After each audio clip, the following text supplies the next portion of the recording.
Reddit, what is your most terrifying we need to leave, now, rush of fear you felt? I'm a touring musician. At one point in time my tour vehicle broke down in bumfuck Mississippi. We were able to pull into a gas station, but had thrown a belt and needed to get it replaced.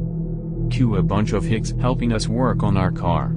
A couple of band members rode with a random do-gooder to go get a replacement belt 45 minutes away. The local sheriff pulled up and bought us all Coca-Cola. At this point we're stressed because we don't want to miss our next show in Arkansas, but not worried about safety. Time stretched, and through trial and error we ended up getting things close to finished up. Then our lead guitarist pulls out his iPhone. He said he had an airdrop request, but we all kinda ignored it until the job was finished. Then, just as we're getting into the car to pull away, he opens the airdrop. There were 7 pictures of dead bodies, although they appeared to be cleaned up like in a morgue or something, still freaking creepy. The last 2 pictures were of us repairing the car in the gas station parking lot. After that we lost our shit, and, whether we were just freaked or it was genuine, the car behind us followed us for almost 20 miles until we got to a major highway and gunned it. No other context, but it still freaks all of us out to this day. Edit. Bonus creep points I forgot to mention, among the corpse pictures was a picture of one woman sitting up and smiling at the camera. The next shot she was dead.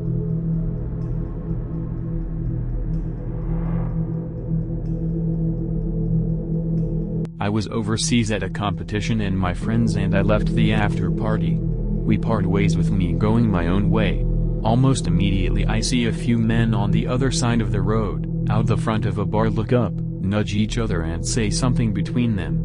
As I walked past I see them cross the road to walk behind me. Mentally I'm thinking, oh shit, the rest of my walk would be down a not well lit, and sometimes very quiet stretch of road.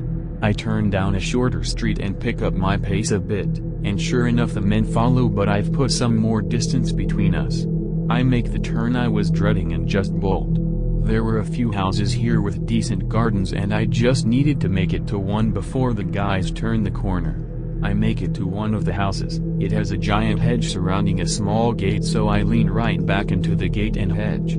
I'm in total darkness, peering through the hedge when the men turn the corner, take a few steps and stop. They talk to each other, then turn around and leave. I wait a few more minutes to be sure, then jog the rest of the way checking behind me.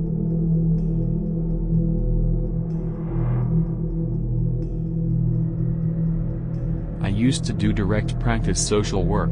In my capacity, I was stationed at a high school but didn't work for the school. My purpose was to bring in recalcitrant teens and help them figure out their shit so they could finish high school. I specifically worked with kids who had failed 9th grade more than once. Meaning, they were about 16 to 17 years old and still had 4 years of schooling to pass in order to graduate high school.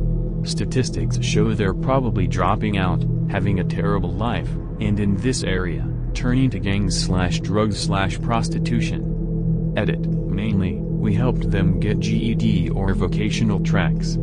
I was still idealistic, worked with a lot of kiddos who were considered lost causes. I even got one of those to graduate, which is unheard of. All that to say, I didn't run away easily. I went to the projects at 4 a.m. to get my students out of bed and into school. I worked with gang members. I counseled a kid in jail, after he brought a machete to school. I'm not shy, I'm not going to back off just because a kid is angry. I grew up in the system, I've seen the worst of teenagers. Before that, I was horrifically abused to the point my father spent 3 years in prison. I'm not afraid of much. But this kid scared the shit out of me. He delayed and refused his intake, until I scheduled it right after the last period of the day. All my co-workers were gone, most school personnel were gone. It was me and this kid, and maybe the tech club 3 floors down. That's it. He showed up to the intake, was super respectful, called me Ms., my name. Absolutely nothing I could point to that made me afraid. Yet my brain lizard was screaming at the top of his lungs, banging against the walls of my brain, and absolutely flipping the f out. My brain lizard has panicked before. He often panics for no goddamn reason, because that's what CPTSD is. But it has never been this loud. I told the student that something had come up and I needed to reschedule. No problem, ma'am. And he walks out the door. I'm beating myself up, right? How the f do I refuse to see this kid who has refused so many appointments? What's wrong with me? Am I projecting my trauma? Nope. Turns out, he violently raped and murdered a woman on the way home from the aborted meeting with me. I'm a woman. I think about this case a lot.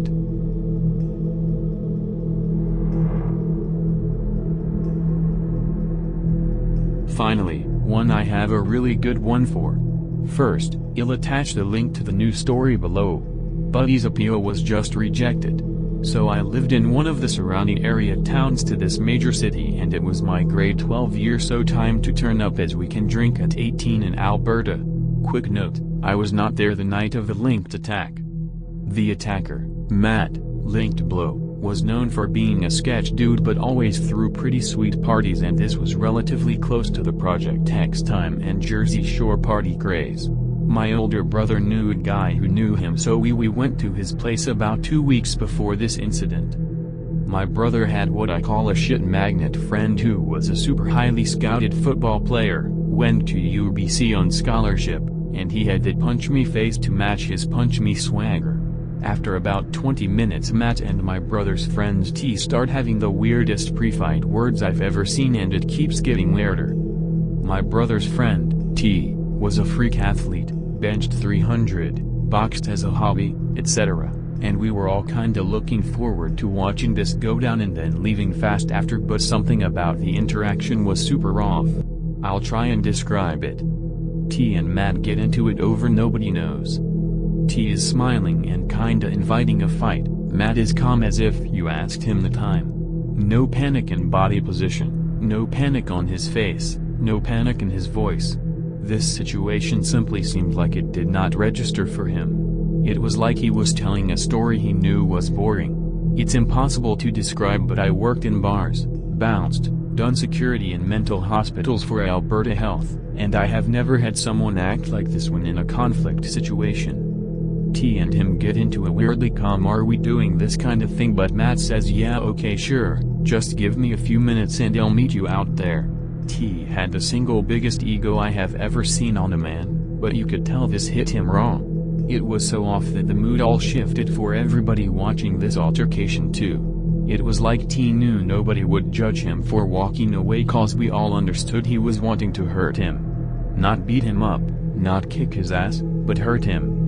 I know this is going to sound fun, but have you ever been at the end of a discussion and you are both walking away and saying oh yeah, okay cool, see you then, bye, peace? That was Matt's attitude. Like he knew what was about to happen even though he hadn't done it before. Like he decided a few days ago that he was going to kill someone with a knife and was waiting for a reason and he just found it. But, it wasn't excitement or anticipation, but rather, like he had simply accepted that this was the time he was going to stab someone to death. To him, that's what was going to happen next. T and everyone in our group kinda looked around and we all got the same vibe where we didn't even need to say hey let's get out of here, we just left. When talking about it in the car there was more silence than not, just one guy after another saying yeah man that was. 2 weeks later Matt stabbed 5 people to death at his house during a party. Link to the stabbing is in the description below.